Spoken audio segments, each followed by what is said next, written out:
안녕하세요. 진야학사의 기도학교에 오신 여러분을 오늘도 진심으로 환영합니다.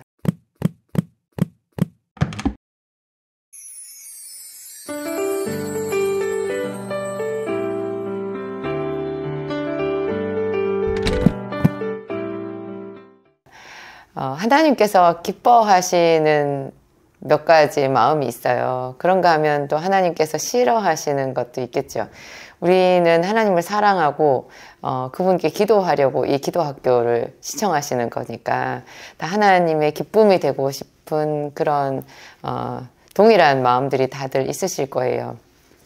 하나님께서 말씀하신 이 성경을 전체로 쭉 보았을 때 우리가 뭐 평생 보아야 하지만 오늘 또 제가 말씀드릴 거 하나님의 말씀에 없는 것이 있고 또 주로 많이 반복되는 이런 것이 있는데요. 이런 거를 잘 찾아서 묵상해 보는 것도 새롭게 성경을 조명해 보는 방법인 것 같아요. 하나님의 말씀에 없는 것이 있는데요. 왜 그랬냐 하는 것이 없어요. 제가 봤을 때 그래요. 그리고 하나님은 우리에게 고맙다라는 말씀을 하시지 않아요. 보통 좀 교양 있는 부모, 품위 있고 수준 있는 부모일수록 자기 자녀를 교육을 할 때 그 아이들한테 칭찬을 해주기도 하지만 고맙다라는 말을 잘 활용한다고 하더라고요.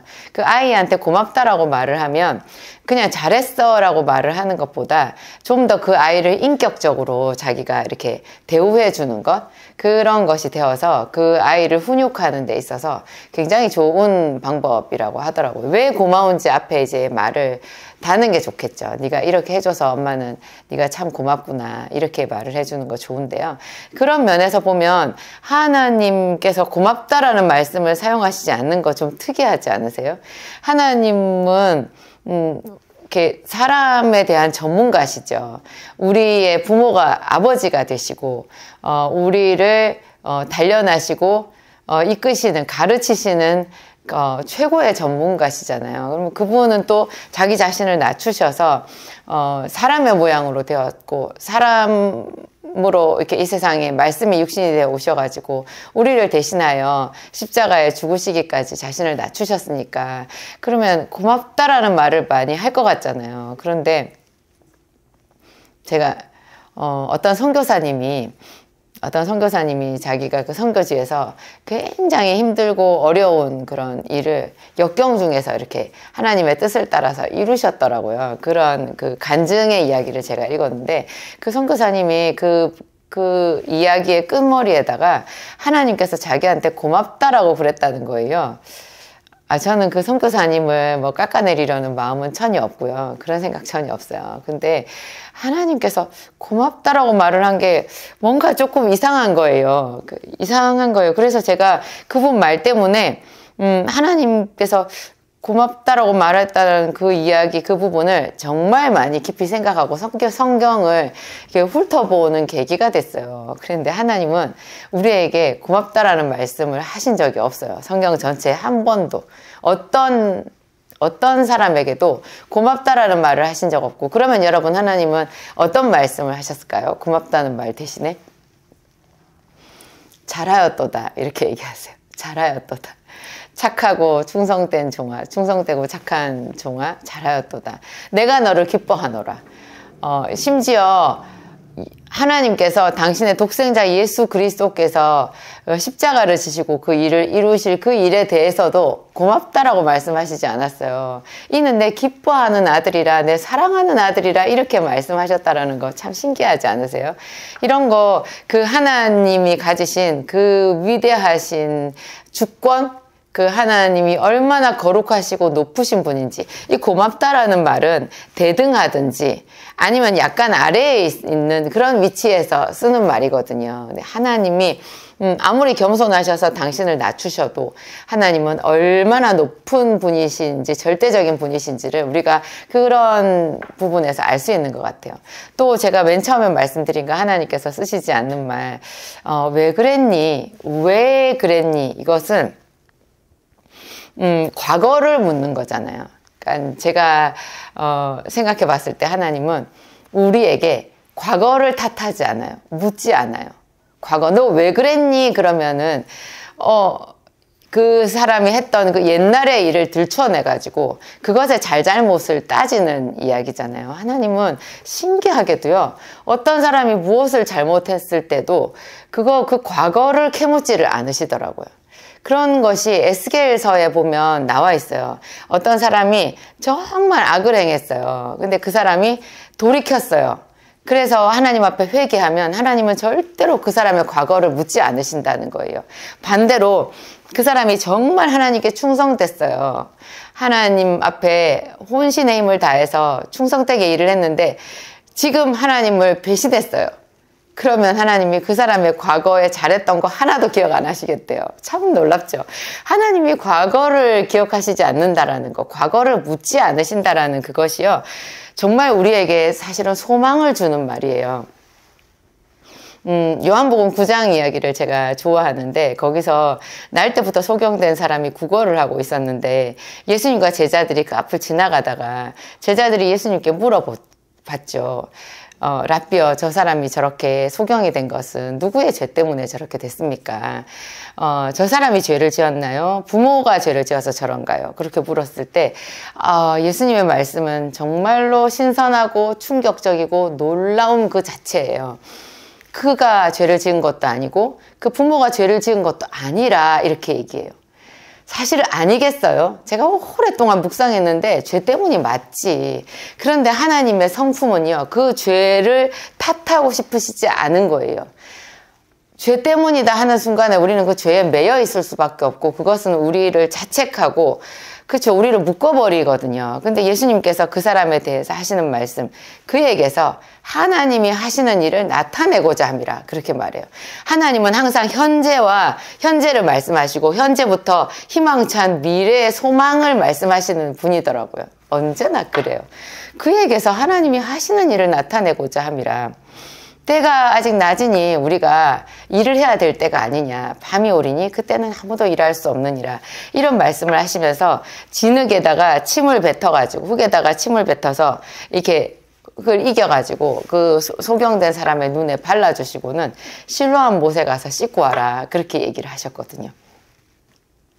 그 소경된 사람이 나중에 요한복음 9장 뒷부분에 보면 자기 이야기를 하는데요. 그 사람의 믿음이 점점 커져가지고 구원에 이르기까지 그 사람이 예수 그리스도를 영접하는 그런 감동적인 모습이 그 요한복음 9장 뒷부분에 나와 있거든요. 근데 그 사람이 늘 생각했던 것이 그 뒷부분에 나와요. 그분이 하는 말이 이스라엘에 나면서부터 소경된 자의 눈을 뜨게 한 역사가 없다라는 거예요. 한 번도 없었다라는 거예요. 근데 그분이 자기에게 실로암 못에 가서 씻고 와라. 그래서 자기가 실로암 못에 가서 씻고는 밝은 눈으로 왔다. 이것은 그분이 하나님의 사람임을 나타낸다라는 거죠. 이스라엘의 유대인들이, 바리새인들이나 서기관들이 어떤 식으로 그 사람을 힐난한다고 할지라도 자기는 자기 눈을 뜨게 해준 그분을 하나님의 사람으로 믿을 수밖에 없다. 그런 이야기를 하고 있거든요.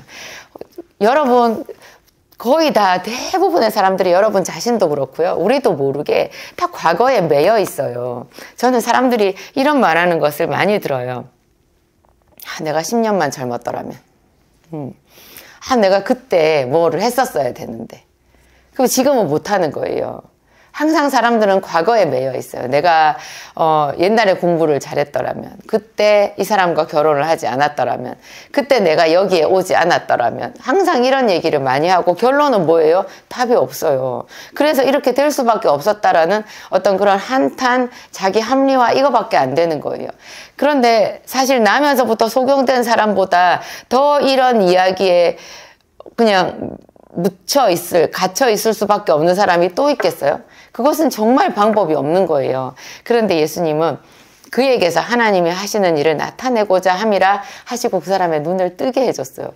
정말로 그에게 하나님이 하시는 일, 그의 인생에 자유를 주신 거예요. 근데 그 일이 왜 우리에게 성경에 기록된 채로 우리에게 오늘날에도 주는 하나님의 말씀이겠어요. 너는 믿니?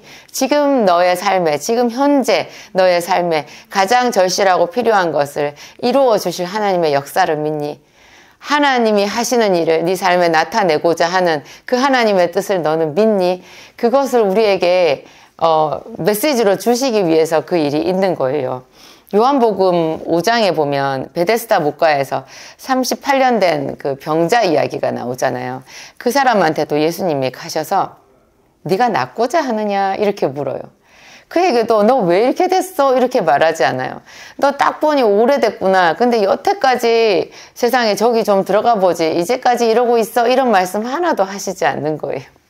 네가 낫고자 하느냐? 지금 현재 그 사람을 물어요. 그런데 그 사람이 그 질문에도 사실 예수님이 생각하는 그런 우리가 기대하는 그런 제가 낫고자 하나이다 라는 이런 그 시원한 말을 하지 못하거든요. 그 사람은 자기 입에서 다른 사람 탓이 나와요. 연못물이 동할 때 나를 못에 넣어줄 자가 없어서 나는 스스로 갈 수가 없는데 다른 사람이 나를 도와줘야 될 텐데 아무도 나를 도와주지 못해서 내가 이러고 있다. 이거는 탄식이고 그냥 낙심이고 어쩔 수 없다 이런 거잖아요. 그런데 예수님이 그 사람의 그런 시원치 않은 말에도 불구하고 그에게 말해요. 일어나 내 자리를 들고 걸어가라. 그냥 나와버렸어요. 하나님은 정말 놀라우신 것 같아요. 하나님은 그래서 쓰시지 않는 말이 너 왜 그랬니? 하는 거예요. 지금 현재 너 왜 안색이 변했냐?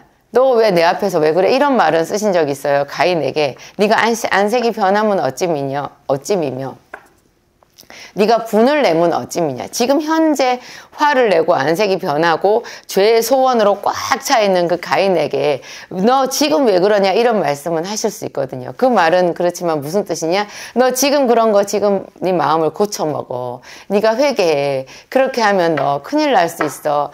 지금 회개하라고 지금 네 마음을 고쳐먹으라고 그런 훈계의 말씀으로 하신 거거든요. 그냥 옛날 일을 들춰내가지고 그걸로 찌르고 탓하고 책망하고 하는 것은 정말 하나님의 성품이 아니라는 거 참 놀랍죠. 하나님이 과거를 묻지 않으신다는 거. 그런데 그 과거를 누가 물어요? 내가 나에게 물어요. 내가 옛날에 그때 그랬어. 그래가지고 내가 지금 이렇게 사는 거야. 이렇게 생각하는 것이 사실 우리 속의 탄식이나 좌절이나 그런 것에 거의 대부분을 차지한다고 봐요. 하나님이 얼마나 안타까우실까요? 하나님 성경에는 없는 말을 우리가 우리 스스로 만들어가지고 하나님께서 자유케 하신 십자가가 있음에도 불구하고 내가 나를 묶어서 앞으로 나아가지 못하는 거예요. 하나님은 우리에게도 물으시는 거예요. 네가 낫고자 하느냐. 그리고 또 이런 거 있어요. 하나님은 물론 베데스다 목가의 그 사람은 당장 일어나 내 자리를 들고 가라 이렇게 얘기했지만 정말 몸이 아픈 사람들이 치유를 꿈꾸면서 하나님 앞에 기도할 때 내가 간절히 기도했는데 당장 낫지 않는 그런 것 때문에 되게 낙심이 찾아올 수 있거든요. 하나님께서 지난 겨울인 것 같아요. 지난 겨울 어느 쯤인가 저한테 하신 말씀이 기적은 천천히 오는 거야. 기적의 과정을 저한테 얘기하셨어요. 기적이 이미 시작되었다라는 거죠. 저도 몸이 많이 힘들고 그래가지고 제가 이렇게 보기에는 멀쩡해 보이지만 참 제가 만든 약을 먹어서 제가 잘 살고 있는 것 같아요. 그럼에도 불구하고 남들이 모르는 저의 또 그 일면이 있잖아요. 제가 그렇죠. 속이 굉장히 불편하고 먹는 것을 제가 잘 소화를 못 시켜가지고 그냥 깨어 있을 때는 괜찮은데 잠을 자려고 하면 이 뱃속이 불편해서 잘 수가 없는 그런 게 있어요, 저한테. 그래가지고 항상 제가 낮에 음식 정말 많이 가려 먹고 조심해서 먹고 제가 그게 너무너무 힘든 거예요. 그래서 지난 겨울에도 언젠가 한밤중에 새벽 1시에 일어나서 그러면 마냥 걸어야 돼요. 속이 괜찮아질 때까지 그 거실을 계속 돌면서 제가 말씀을 암송하기도 하고 혼자 슬퍼하기도 하고 기도하기도 하고 하여튼 그렇게 발버둥을 치거든요. 근데 그날은 제가 그래도 상태가 괜찮았어요. 내가 비록 이 밤중에 걸어야 되지만 내가 마음을 정하고 뜻을 정해서 하나님께 찬송하리라. 내가 언제 오늘처럼 이 밤중에 또 깨어서 이렇게 걸어보랴. 이렇게 한밤중에 깨어서 걷는 거 내가 아파서 어쩔 수 없다고 생각하지 말고 하나님께서 내게 주신 그런 소중한 기도 시간이라고 생각하자. 그러면서 제가 걸었거든요. 그런 제 마음을 하나님께서 기쁘게 보셨는지 저한테 너무나 소중한 응답의 말씀을 주셨는데, 기적은 천천히 오는 거야. 그러니까 기적이 이미 시작되었는데 제가 이미 낫고 있는데 그 과정 중에 있다라는 거예요. 네가 지금 당장 완벽하게 네 몸이 낫지 않았다고 해서 낙심하지 말아라, 그 뜻이더라고요. 하나님의 말씀은 왜 한마디인데 그 한마디 말씀을 가지고 한마디로 다른 사람한테 표현할 수 없는 이중 삼중의 그 깊은 속뜻이 있거든요. 그게 말씀을 들은 자는 그 이야기를 깨달아요. 그리고 또 깊이 묵상하다 보면 그게 깨달아지거든요. 그날은 제가 그 말씀을 바로 이해하겠더라고요. 기적이 이미 시작되었고 그 과정 중에 있는데 나는 그걸 잘 모르고 하나님께서 내 기도를 아직 안 들어주신다라고 생각하니까 제가 그 섭섭함의 그 기로에서 아슬아슬하게 서 있는 거예요. 낙심하지 않으려고 노력하면서 눈물을 머금고 서 있는 거죠. 그때 하나님께서 저에게 하신 말씀이 기적은 천천히 오는 거야. 천천히 완성되어 가는 거야. 그 뜻이에요. 그리고 너는 네가 정상인처럼 먹고 싶어 하는 게 있어. 먹는 것을 조심해야 돼. 절제해야 돼. 그런 말씀을 저한테 해주셨어요. 여러분, 하나님은 우리가 우리 마음을 잘 다스리고 이렇게 절제하는 것을 굉장히 중요하게 생각하시더라고요. 그래서 천국은 여기 있다 저기 있다 할 것도 아니요, 너희 마음속에 있다, 이런 말씀도 하셨고, 마음속에 있다 그래서 저는 참 낙심이 됐었거든요. 그건 마음속에 있다는 거 없다는 얘기 아니야? 전 제가 하도 가난하게 살아가지고 마음으로 부자면 되지 뭐, 그것처럼 공허한 말이 없었어요. 저한테는 네가 마음먹기에 달려있어, 이것처럼 그냥 낙심이 되고 무거운 그런 짐처럼 느껴지는 그런 말이 없었거든요. 고문처럼 느껴졌었어요. 그게 마음먹기에 따라 다르지. 정말 그게 고통이었었는데 성경에 보니까 천국은 너희 마음속에 있다라고 그러는 거예요. 그리고 삶과 무릇 지킬 만한 것보다 더욱 내 마음을 지켜라. 생명의 근원이 이에서 남이니라. 이런 거 있잖아요. 자기 마음을 지키지 못하는 자는 성이 무너져서 없는 것하고 똑같대요. 그런 말씀도 잠언서에 보면 있거든요. 참 저는 그런 말 공감하기 힘들었는데 하나님의 말씀을 오래 묵상하고 기도를 해보고 볼수록, 그리고 제가 남편과 목회를 하면서 그 가난한 성도들, 우리 교회를 거쳐간 그 많은 성도들을 볼수록 그 하나님의 진리의 말씀이 참으로 진짜다라는 것을 깨닫게 되는 거예요. 대부분 가난한 사람들, 실패하는 사람들이 하나님의 말씀을 듣고도 그 말씀으로 자기 삶에 기적을 끌어오지 못하는 사람들의 이유가 뭐냐, 그 말씀을 자기 마음속에 지키지를 못해요. 말씀을 먹은 것 같은데 좀 있다가 자기 생각이 이겨요. 자기 생각이 이겨서 자기 생각대로 그냥 가버려요. 하나님의 말씀보다 자기 스스로 자기 운명에 대해서 평가하고 그냥 자기 갈 길을 택하고 자기 생각대로 하는 그것이 훨씬 더 자연스럽고 편안한 거죠. 마음을 지키지를 못하는 거예요. 하나님은 우리 마음속에 있기를 원하시고, 그래서 우리 마음속에 불길한 생각, 두려움, 부정적인 생각, 뭐 안 된다라는 이런 생각들이 막, 그리고 화가 나고 억울하고 이런 그 부정적인 생각들이 있잖아요. 그 생각이 막 미친 듯이 다름질해서 막 이렇게 점점 더 극단적으로 갈 때 하나님은 이런 사람을 기뻐하시잖아요. 그 어느 순간에 딱 멈춰서서 하나님을 바라보는 자. 아, 여기서 난 멈출 거야. 나는 복이 없지 않아. 나는 하나님께 복을 받았어. 비록 과거는 그렇다고 해도 지금 하나님은 나를 사랑하시오. 지금 나는 하나님의 영광을 볼 거야. 나는 내게 말씀하신 그대로 되리라고 하나님을 믿노라. 이러면서 그 악한 생각을 스톱하는 거죠. 이게 절제거든요. 이런 것이 정말 그 믿음의 고백의 순간이고, 하나님의 말씀이 우리 삶에 쑥 들어오는 순간이고, 하나님이 우리를 사랑의 눈으로 바라보시는 그런 어떤 전환점이 되는 시기인 것 같아요. 이렇게 자기 마음을 잘 지키는 것, 이게 정말 하나님 앞에 신앙생활 하는데 중요한 것 같고요.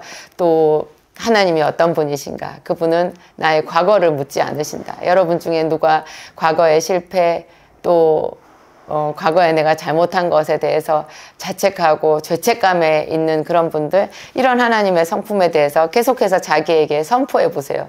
하나님은 지금의 나를 기뻐하신다. 지금부터 나에게 선한 일을 이루어 줄 것이다. 이렇게 생각을 하면 그대로 하나님 나라가 여러분의 삶에 이루어질 줄 믿습니다. 기도하시겠습니다. 하나님 감사합니다. 하나님이 계신 것이 얼마나 다행인지요. 주께서 계시지 아니하였더라면 우리는 우리 슬픔 가운데, 우리 고난 중에 멸망하고 말았을 것입니다. 그러나 하나님의 말씀이 우리에게 소망을 주었습니다. 하나님은 과거를 탓하시지 않고 현재의 나를 말씀하시며 앞으로의 소망을 말씀하시며 일어나라 함께 가자 우리에게 말씀해 주시는 하나님이십니다. 아버지 감사합니다. 나를 위하여 쓴 잔을 다 마신 예수 그리스도를 사랑합니다. 그 십자가를 사랑합니다. 그 사랑을 감사합니다. 하나님 저를 붙들어 주시옵소서. 우리 기도학교의 모든 사람들에게 하나님 이 신선한 당신의 말씀이 뿌리내리게 하시고 그 말씀을 가지고 세상을 이기며 승리하도록 도와주시옵소서. 주는 우리의 소망이십니다. 영영토록 길이 영영이 끝없이 주의 말씀을 가지고 이기기를 간절히 소망합니다. 약속하신 성령을 우리에게 부어주시옵소서. 대낮같이 정말 원만하게 비치는 태양빛같이 우리의 마음속에 하나님의 말씀이 빛나게 하여 주옵소서.